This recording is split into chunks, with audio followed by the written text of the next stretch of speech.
오늘 우리에게 주시는 하나님 말씀은 구약성경 요나 2장 10절에서 3장 3절까지 말씀 보도록 하겠습니다. 구약성경 1288페이지 요나서 2장 10절에서 3장 3절까지 말씀 한 절씩 교독하도록 하겠습니다. 여호와께서 그 물고기에게 말씀하시매 요나를 육지에 토하니라. 여호와의 말씀이 두 번째로 요나에게 임하였습니다. 일어나 저 큰 성읍 니느웨로 가서 내가 내게 명한 바를 그들에게 선포하라 하신지라. 요나가 여호와의 말씀대로 일어나서 니느웨로 간다. 니느웨는 사흘 동안 걸을 만큼 하나님 앞에 큰 성읍이더라. 아멘. 우리 옆에 분들 또 앞에 분들과 서로 축복하며 인사하겠습니다. 빛이 있으라. 빛이 있으라. 예수 그리스도의 생명의 빛 구원의 빛이 우리의 심령 가운데, 우리의 가정 가운데, 우리 교회 가운데 가득 비치기를 간절히 소망합니다. 아멘. 나이가 들어가면 갈수록 여러 가지 변화가 생기게 마련인데요. 뱃살이 풍성해지기도 하고 머리숱이 하얘지기도 하고, 저 같은 경우에는 저녁에 잠을 자면서 꿈꾸는 것이 점점 없어지는 것 같아요.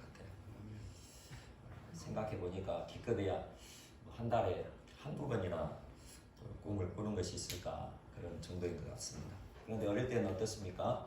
참 많은 꿈을 꾸었던 것 같습니다. 맛있는 음식을 먹을 때도 있었고, 또 길을 가다가 돈을 줍기도 하고 참 즐거운 꿈을 꾸기도 했죠. 그런데 악몽도 참 많이 꿨던 것 같습니다.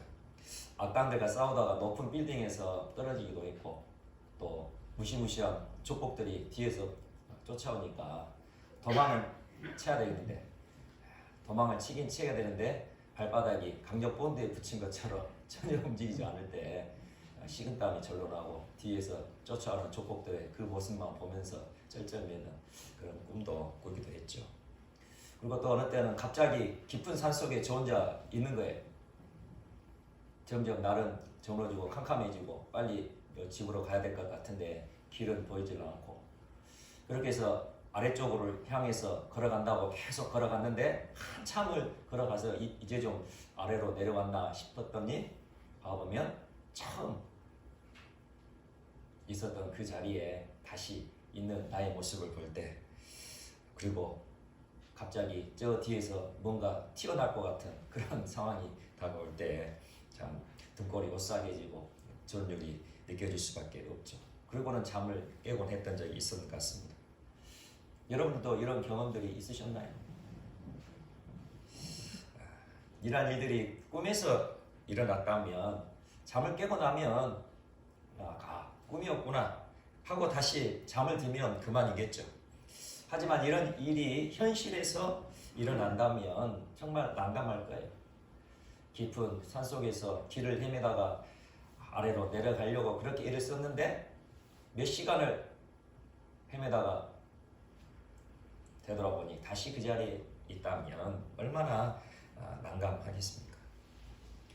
열심을 다해서 일했고 최선을 다해서 땀을 흘렸는데 이 정도면 좀 성과를 내고 좀 됐겠지 싶었는데 다시 처음부터 시작해야 된다 생각되어질 때 이보다 더 황당한 일이 있을까 싶습니다. 온 정성과 공을 들여서 한 탑 한 탑 그렇게 탑을 쌓았는데 그 탑이 한순간에 무너져 버리고 다시 처음부터 시작해야 하는 상황이 된다면 어떠하겠습니까? 지금 요나의 모습이 이와 같음을 볼 수 있습니다. 요나는 지금 막 큰 물고기에서 토해내어져 그 지옥 같은 물고기 뱃속에서 나왔어요. 본문 2장 10절 보면 이렇게 말씀합니다. 여호와께서 그 물고기에게 말씀하시매 요나를 육지에 토하니라. 물고기가 요나를 토해냈는데 어디에 토해냈느냐? 육지에 토했다. 그렇게 말씀하고 있습니다. 그렇다면 이 육지는 과연 어딜까요? 육지, 땅인데 물고기가 요나를 그 바닷속에 토해내지 않은 것만 해도 참 감사할 일이죠. 그런데 과연 이 육지는 어딜까요? 성경에서는 이 육지가 어느 곳인지 정확한 그 지명은 밝히지를 않고 있지만 이 육지가 어느 곳인지 짐작해 볼 수는 있을 것 같아요. 제가 묵상하며 생각할 때에 이 육지는 욥바였을 것 같습니다. 욥바는 어디입니까? 요나 1장 3절에서 이렇게 말하고 있습니다. 그러나 요나가 여호와의 얼굴을 피하려고 일어나 다시스로 도망하려 하여 욥바로 내려갔더니 마침 다시스로 가는 배를 만난지라 여호와의 얼굴을 피하여 그들과 함께 다시스로 가려고 백삭을 주고 배에 올랐다. 이 말씀에서 욥바가 어디인지 우리는 충분히 알 수 있죠. 요나가 하나님의 그 명령에 불순종하여서 니느웨로 가서 회개의 메시지를 선포하라는 하나님의 그 말씀에 불순종하여서 하나님의 얼굴로부터 피하여 도망가기 위하여서 다시스행 배를 탔던 곳 바로 욥바 항구이죠. 바로 이 욥바에 요나가 물고기 뱃속에서 토해져 나왔다는 것입니다.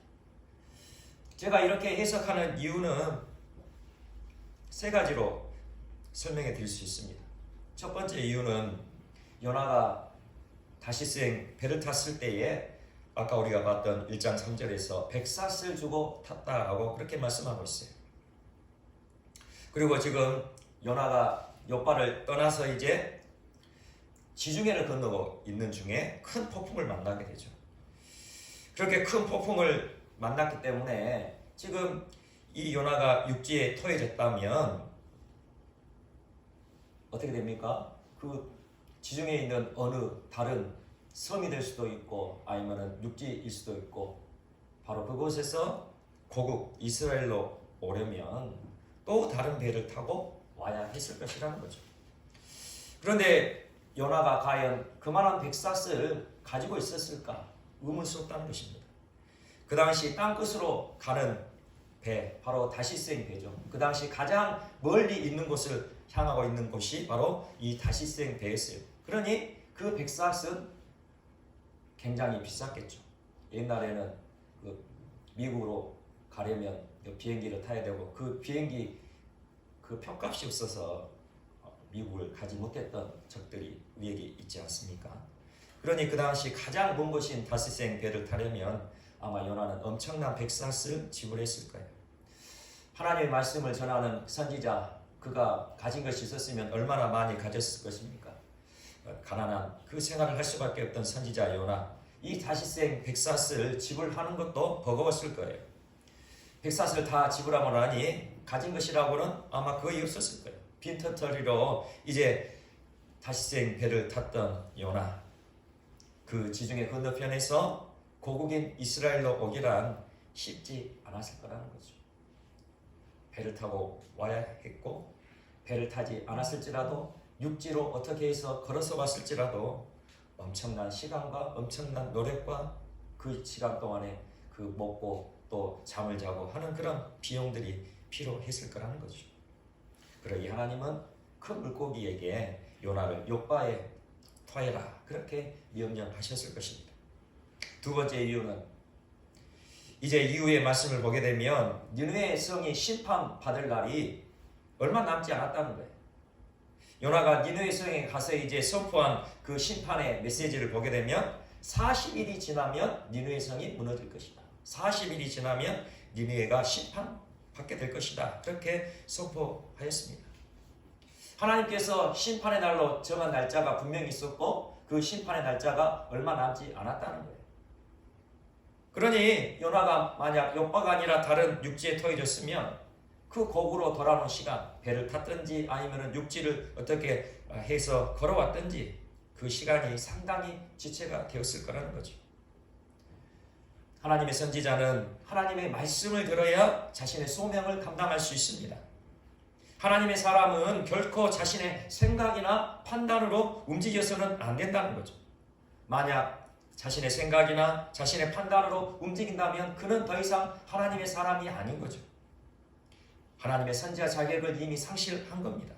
그러니 요나는 고국인 하나님께서 택하시고 부르신 그 고국 이스라엘 땅으로 돌아와서 하나님의 말씀을 듣고 다시 하나님의 소명을 이루어 가야 했던 거예요. 심판의 날은 곧 임박했습니다. 그러니 최대한 빨리 이 심판의 메시지를 니느웨 성에 선포했어야 했죠. 그래서 가장 빨리 심판의 메시지를 전할 수 있는 이 요파, 바로 요나가 다시 돌아와야 했던 장소였던 것입니다. 그리고 마지막 세 번째 이유가 있어요.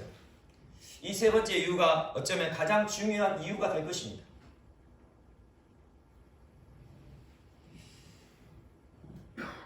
이스라엘의 믿음의 조상들 중에 가장 파란만장한 삶을 살았던 인물이 있었죠. 누구였을까요?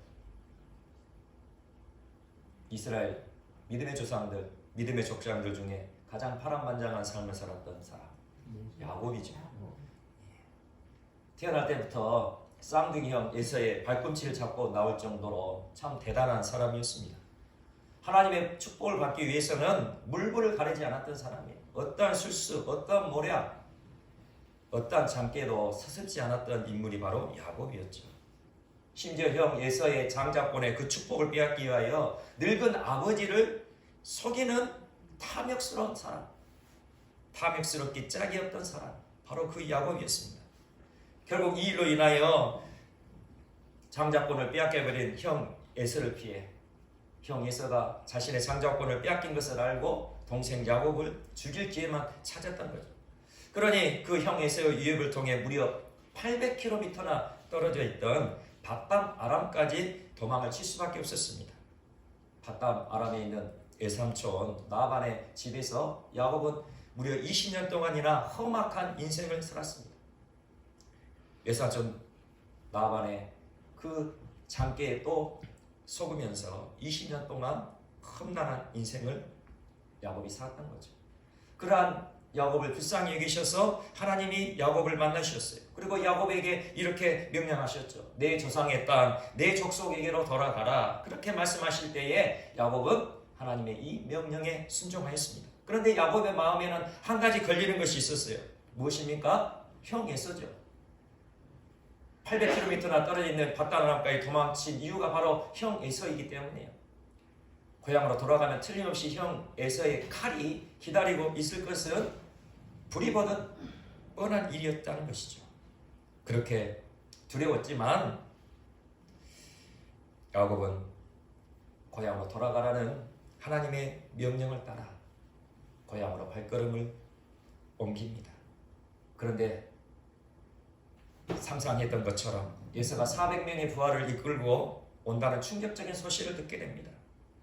400명의 엄청난 군사를 이끌고 형 에서가 자신에게 다가오고 있다는 그 소식을 들은 야곱, 결국은 하나님 앞에 완전히 무릎을 꿇게 되죠.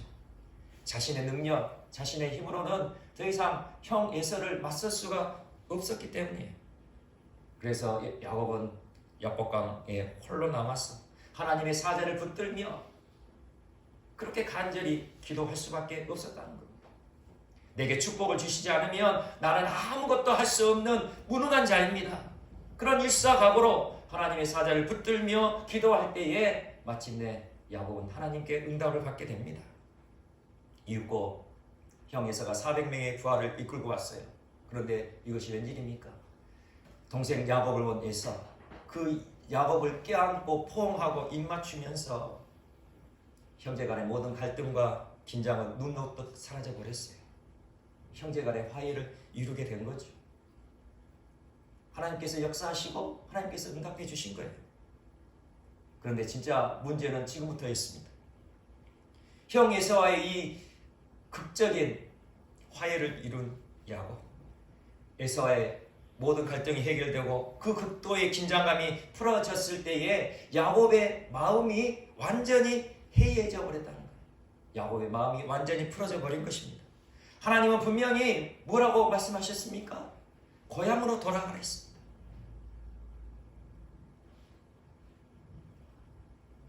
그런데 야곱은 그렇게 형과 화해를 하고 난 다음에는 고향으로 돌아가는 것이 아니라 그 근처에 있는 세겜 성읍에 정착을 해버리는 거예요. 아마도 야곱의 마음에는 이런 마음이 생겼을 것 같아요. 형 에사와 극적인 화해를 이루게 되니 굳이 고향으로 돌아갈 필요를 느끼지 못한 거예요. 하나님께서 야곱에게 고향으로 가라 그렇게 명령했을 때에 그래도 순종할 수 있었던 그 이유 하나는 아버지 이삭이 고향에 살아 계셨기 때문이죠. 아무리 형이 위협을 해도 아버지 이삭이 살아 있으면 아버지가 나의 방패막이가 될 것이라는 그런 믿음이 있었기 때문에 하나님의 명령에 순종할 수 있었다는 거예요. 그런데 지금은 어떻습니까? 이제 형과의 그런 모든 갈등이 해결됐어요. 형 에서와 화해가 됐어요. 굳이 늙은 아버지 이삭 그늘에 가서 살 이유가 없는 거예요. 이제 아버지 집에 들어가 사는 것이 오히려 부담스럽고 귀찮은 거죠. 그리고 게다가 이 세겜이라는 땅, 목초지와 물이 풍부하여서 자신에게 넘쳐나는 이 가축들, 이 수많은 가축들을 기르기에도 너무나도 좋은 땅이었다는 거예요. 야곱이 돌아가야 할 고향 브엘세바, 그 브엘세바는 광야지대, 물도 없고 풀도 없는 척박한 땅 광야, 그 땅으로 하나님께서는 돌아가라 그렇게 명령하셨는데 지금 이 수많은 가축들을 그 광야 땅에서 기른다는 것은 너무나도 어려운 일이죠. 그러니 지금 눈에 보이는 세겜 땅이 야곱의 마음을 차지하게 된 거예요. 그러니 고향으로 가고 싶지 않은 거죠. 그렇게 야곱은 세겜에서 정착하여 살아가게 됩니다. 그런데 그 야곱 집안에 큰 시련이 닥쳐온 거죠.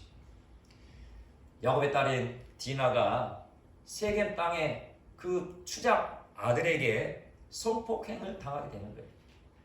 디나의 미모에 반한 그 추장 아들이 그 디나를 성폭행하고 야곱에게 찾아가서 그 딸과 결혼하고 싶다 그렇게 요구를 한 거예요. 그런데 이 일을 알게 된 그 오빠 시므온과 레위, 이것을 수치스럽게 여기고는 결국 하물 족속을 완전히 진멸시켜 버립니다. 이렇게 시몬과 레위가 그 가나안 땅 하물 족속을 진멸해버리자 그 주위에 있는 가나안 족속들이 어떻게 생각하겠습니까?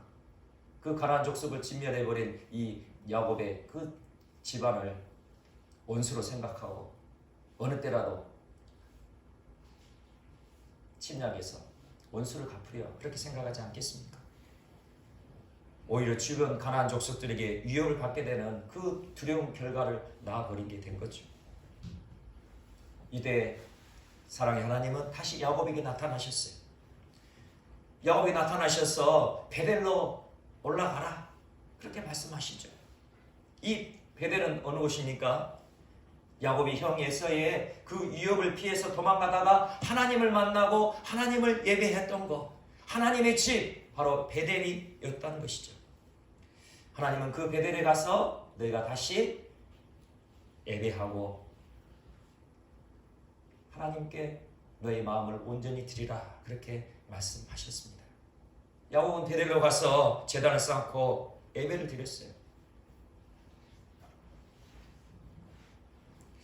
그때 하나님께서 이렇게 말씀하셨습니다. 창세기 35장 9절입니다. 야곱이 닷단 아람에서 돌아오매 하나님이 다시 야곱에게 나타나사 그에게 복을 주시고, 지금 야곱이 하나님께서 말씀하신 대로 베델에 가서 하나님을 예배하고 아버지 이삭이 살고 있는 고향으로 왔을 때에 지금 하나님께서 다시 야곱에게 말씀하셨다는 거예요. 야곱이 닷단 아람에서 돌아오매 하나님이 다시 야곱에게 나타나사 그에게 복을 주시고,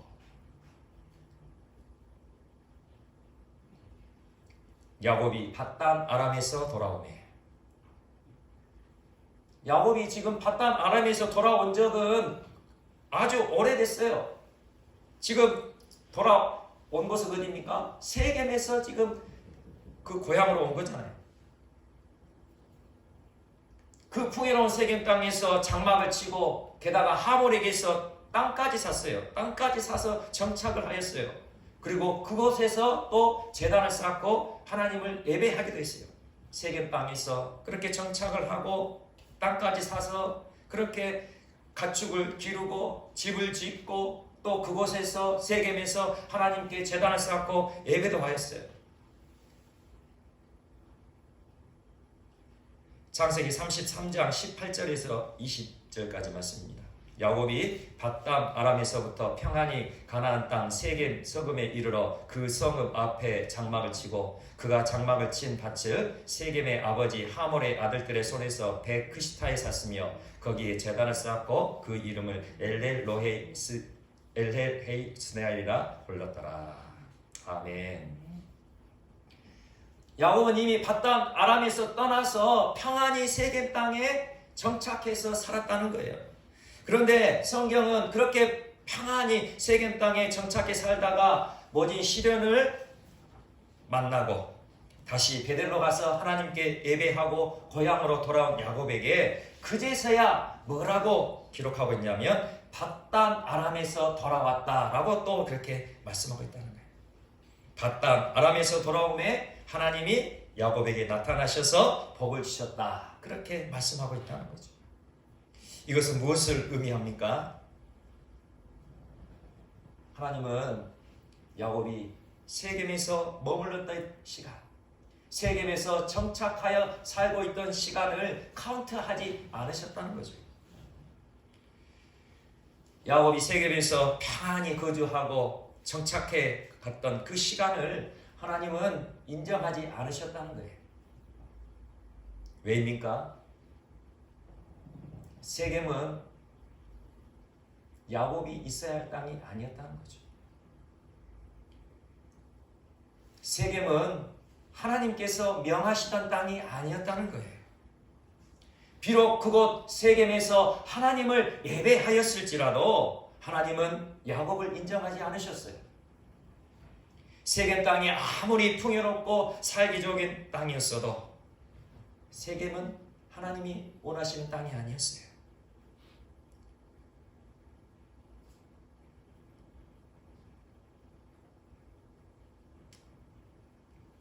야곱에게 아무리 풍요를 주고 평안을 주고 그렇게 행복하게 살아갈 것 같은 그런 안정감을 주었던 그 세겜 땅이었을지라도 그 세겜 땅은 하나님이 계시지 않았다는 거죠.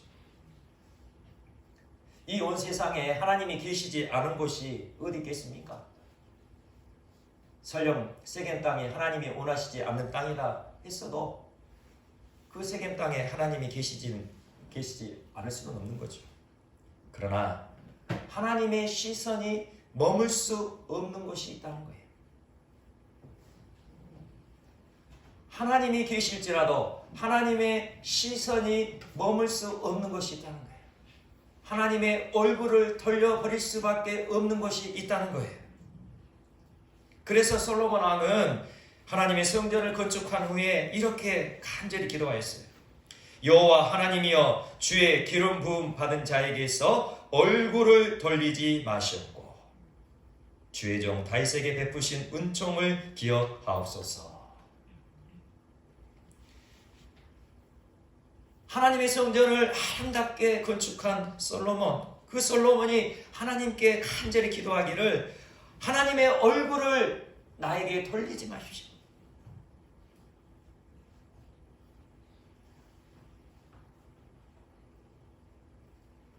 하나님의 얼굴을 외면하지 마시라는 거예요. 하나님이 택하시고 기름 부음 받았지만 하나님께서 얼굴을 돌려버리실 때가 있다는 거예요. 하나님의 시선이 다른 곳으로 돌려질 때가 있다는 거예요. 어느 때입니까? 하나님의 말씀에 거슬러 가고 있을 때죠. 하나님의 말씀에 맞서고 있을 때예요. 하나님의 명령에 대항하고 있을 때입니다. 하나님의 뜻에 맞서고 있는 그 시간, 바로 그 시간은 하나님의 시선이 머물 수 없는 시간이에요. 하나님 뜻에 대항하고 있는 그 시간, 그 시간이 바로 하나님이 카운트 하실 수 없는 시간이라는 거예요. 세상적으로 아무리 성공을 하였어요, 인기를 얻었어요, 세상 모든 사람들이 다 대단하다고, 잘했다고 칭찬받을 만한 일을 했어요.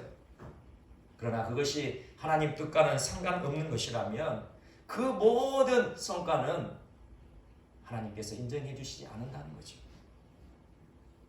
다시 시작해야 하는 거예요.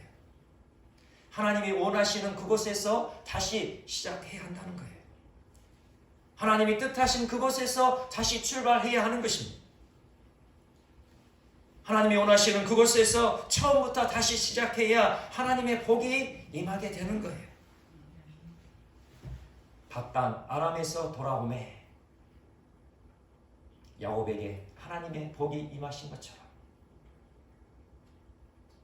우리의 삶, 우리 인생도 마찬가지죠.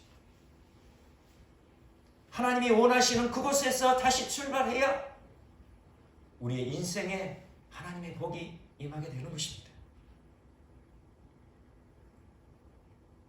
그렇게 요나도 하나님의 얼굴을 피하여 도망갔던 그 자리에서 다시 시작해야만 했어요. 그래서 하나님은 요나를 다시 욥바에서 시작하게 하신 거예요. 큰 물고기에게 명령하시기를 힘들겠지만 저 멀리 욥바까지 좀 헤엄쳐서 요나를 그 욥바에 토해내라. 그렇게 말씀하신 거죠. 이것이 요나가 물고기 뱃속에서 토해져 나왔던 육지가 욥바이어야 하는 세 번째 이유인 것입니다.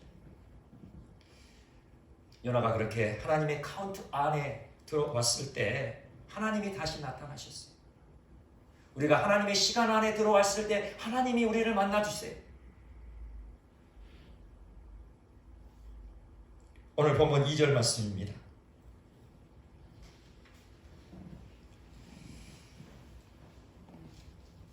2절 함께 읽겠습니다. 시작. 일어나 저 큰 성읍 니느웨로 가서 내가 내게 명한 바를 그들에게 선포하라 하신지라. 아멘. 여호와의 말씀이 두 번째로 요나에게 임하셨는데 이 두 번째 하나님의 말씀도 첫 번째 하나님의 말씀과 동일한 말씀입니다. 전혀 달라지지 않았어요. 저 큰 성읍 니느웨로 가서 내가 내게 명한 바를 그들에게 선포하라. 회개의 메시지를 선포하라는 거예요. 심판의 메시지를 선포하는 거예요. 40이 지나면 니느웨가 무너질 것이니 너희가 회개하라. 그렇게 선포하라는 거예요. 하나님이 지금 요나에게 원하시는 것은 이 한 가지였어요.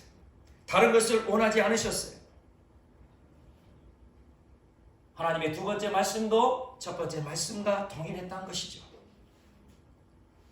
우리는 때로 좀 더 다른 것을 하나님께 요구할 때가 있어요. 하나님, 첫 번째 말씀은 저에게 부담이 돼요. 첫 번째 말씀은 너에게 너무도 어려워요. 좀 더 쉬운 것은 안 될까요? 좀 더 내가 편하게 할 수 있는 것은 안 될까요? 그렇게 우리는 다른 것을 원할 수 있지만 하나님은 지금 이 코스를 통과해야 하기에 우리가 지금 이 코스를 통과해야 하나님이 원하시는 다음 코스로 전진해 갈 수 있기에 동일한 말씀을 우리에게 주신다는 거예요. 다시 한번 똑같은 말씀을 우리에게 명령하신다는 거예요. 큰 성읍 니느웨에 가서 회개의 메시지를 선포하라는 거죠. 지금 요나가 가야 할 곳은 니느웨이었습니다. 우리도 마찬가지죠. 지금 하나님이 나에게 말씀하시는 것이 분명히 있을 거예요. 지금 하나님이 지금 나에게 주시는 말씀이 분명히 있을 거예요. 하나님이 나에게 원하시는 것이 분명히 있을 거예요.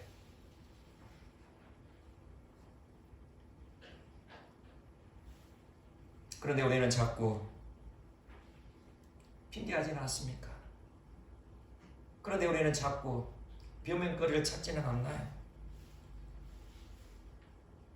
내 생각이 옳다고, 내 판단이 정확하다고, 하나님의 뜻에 어긋나는 그런 행동을 하고 계시지는 않나요? 만약 하나님이 원하시는 그 말씀에 우리가 순종하지 않는다면 지금 이후의 모든 시간들은 하나님께서 인정해 주시지 않은, 하나님께서 카운트하지 않으시는 그 시간들임을 명심하시기 바랍니다. 신실하신 하나님, 우리를 사랑하시는 하나님, 나를 구원하셔서 하나님의 그 놀라신 복을 받고 주님 안에서 참된 평강과 기쁨을 누려가며 살아가기를 원하시는 나의 아버지 하나님, 그 하나님은 지금 우리에게 말씀하세요. 다시 시작하라. 하나님이 원하시는 그곳에서 다시 출발하라는 거예요. 하나님의 시선에서 벗어난 우리의 삶이 하나님의 시선 안에 고정되기를 간절히 원하고 계신다는 거죠. 이제 요나가 하나님의 말씀대로 일어났어요. 하나님의 말씀을 따라 일어나 니느웨로 발걸음을 옮기고 있어요. 니느웨로 발걸음을 옮기고 있을 때 하나님의 시선은 과연 누구에게로 고정되어 있었을까요? 다시 시작하는 요나이겠죠. 다시 시작하는 요나, 다시 출발하는 요나, 그 요나에게 시선을 온통 집중하고 계시는 하나님. 그 하나님의 마음은 어떤 마음이실까요?